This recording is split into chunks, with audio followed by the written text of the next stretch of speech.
Motosteve. Vlog coming to you live from Windsor, Ontario, Canada. Yes, that's right, the city across from Detroit. That's where I vlog. And I'm gonna do story time with Motosteve. Well, I thought, what can I talk about as I'm riding this beautiful bike?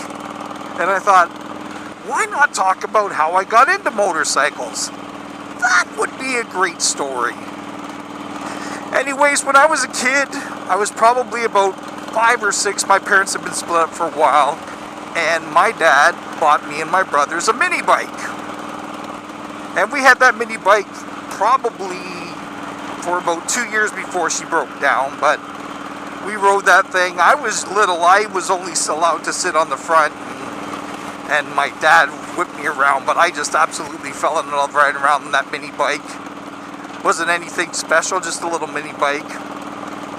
And that was the start of it. Basically, holy smokes, I was hooked. And right around the corner from my house was an actual motorcycle shop, and they sold bikes. And as a young kid, I would go in there every day and just look at the bikes, and I went in probably 3 to 4 times a week, and I would just check out the bikes and thought, wow, this is so cool. And the guys at the shop were super awesome. They didn't give me a hard time. When there was a whole pile of kids, they would tell us get out of here because they didn't want anything, you know, a bike getting knocked over and damaged or something. But when it was just me, I could do whatever. I could walk around and look for a good hour and check out all the bikes and dream of owning a bike one day. Well, one day when I went into the shop, the guy started talking to me, and he says, "Kid, you're in here every couple of days a week." He says, "I will buy you lunch on Fridays if you dust all the motorcycles." And I was like, "Really?" And he says, "Get a note from your mom." Hey, that was back in the 70s. Get a note from your mom. Well, just saying that it was okay. So every day I would come home and drop off my school books, and I would take off to the motorcycle shop. He would hand me a duster, and I would dust off all the bikes and get in all the crevices and wipe down the bikes with a cloth and make them look all clean. And every Friday, when after school, they would buy me, basically it was a lunch dinner. They'd buy me a fries and a hamburger and a pop, and I got to hang out at the shop and thought I was the coolest kid in the world.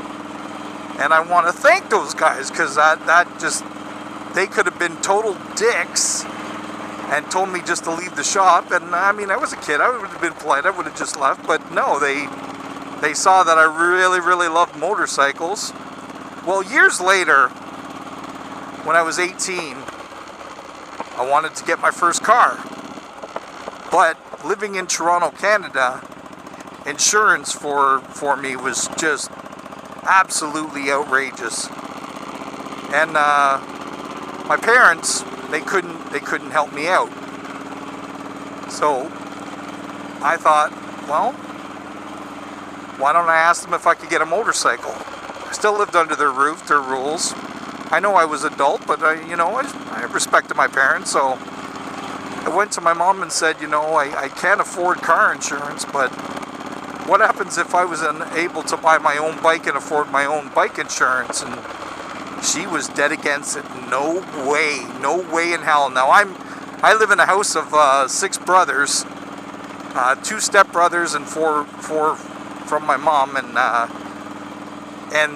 the older ones, all but one, rode.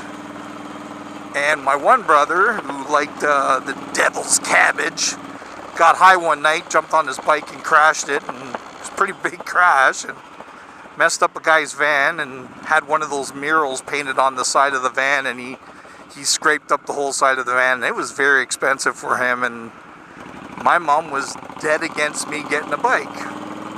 Well, my stepdad steps in and sits down and talks to my mom.